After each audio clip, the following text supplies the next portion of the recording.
Hello and welcome to Channel's Book Club. I am Olakunle Kasumo.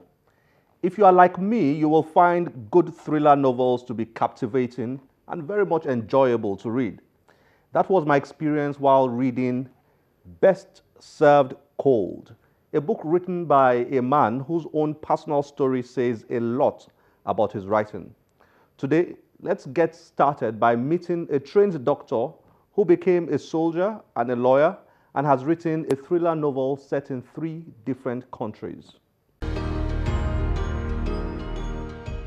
Dr. Akintunde Akinkunmi is a soldier, medical doctor, lawyer, and the author of this thriller novel titled Best Served Cold. After serving in the Nigerian Army, he moved on to serve in the British Army, trained as a forensic psychiatrist, and earned a law degree along the way. His life seems to read like an intriguing script for a novel. Well, the simple answer is I've always wanted to be a soldier. Anything else really was an afterthought, a distraction. And so I regard being a soldier as my primary calling. Being a doctor and a lawyer has become actually a bit of a hobby. And so it was inevitable that at some stage I would pursue that dream, live that passion.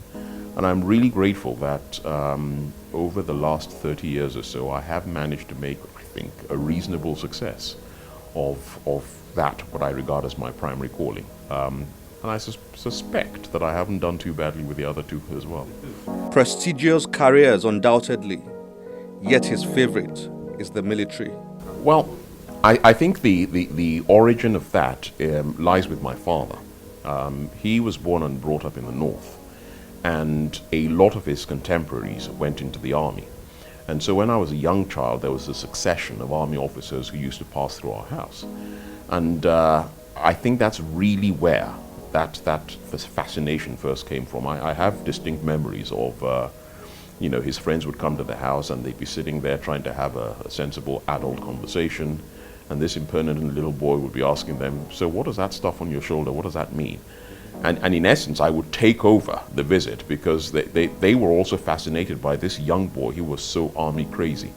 And I think I just never looked back from that. My first distinct memory actually is just before the end of the Civil War, when one of my father's friends, who was an army doctor, had just come back from the front. And from that moment, I was hooked. I never went back. And I suppose the other thing to just reinforce that was, in those days, General Gowon was the head of state, and I thought he looked so incredibly smart in his uniform. And I thought, one day that's going to be me. With backgrounds in medicine, the military and law, why did Akinkunmi start his writing career by making his first book a work of fiction? Why did I start with fiction? That's an excellent question, because actually the book I really wanted to write is the one I have just completed, which is it's called a Brief Political History of the Nigerian Army. But I'd written the prologue to Best Served Cold about 5 years ago, and I didn't think that I would be able to do justice to the political history until I'd completed the novel. And so, although I'd written the prologue about 5 years ago, I actually got involved in starting to write the novel when I semi-retired in March of last year, and that gave me a little bit more time. And so I think I wrote it in about 6 months, between March and November. The plot had always been in my head, it was just kind of fleshing it out. And that's why I started with the fiction. And so that's been done, and I've now moved on to the political history, which, as I say, is the one that I've always wanted to write. And I'm glad to say I've just completed. Best Served Cold. So what is the plot of this thriller novel? Best Served Cold, as the title implies, it kind of flows from that old saying that revenge is best served cold.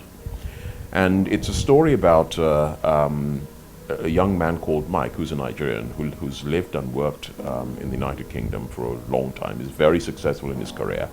He's a lawyer working in the city of London, but has always had a hankering for public service and trying to put something back into Nigeria. And so it's trying to meld the whole concept of the so-called diaspora returning to Nigeria to put something back. And in essence, what happens is that he gets, it's a chance meeting with an old school friend who's now in a senior position in government in Nigeria, who invites him to come back, and he says, well, this is his opportunity, so he does so. And he's going along reasonably well until he bumps up against that typical Nigerian thing of wanting to, people wanting you to cut corners in order to suit political expediency. And with his kind of slightly, upright and rigid British background, he refuses to do so. Unfortunately for him, there are interests beyond what he's aware of, and those interests decide to teach him a lesson. In the meantime, he's met and married a fellow returnee from another Nigerian who's returned from the UK and starts a family. The powers that be decide to teach him a lesson. Unfortunately, it goes horribly wrong, and his wife and twin children end up dead. And so Mike, rather than simply howl at the moon, decides that, well, I'm going to get my own back, and hence the revenge theme. And so with the help of a couple of characters from a very secret security unit within the Nigerian security services, he concocts a plot in which he strikes back at the people who were responsible for his family's death. And the story evolves through different parts of Nigeria and goes through Dubai and ends up, the final denouement is in a federal courthouse in New York City. And that's, broadly speaking, what it's about. The thriller genre has produced incredible writing stars around the world and sold millions of copies, but it has not been fully explored by Nigerian writers. So why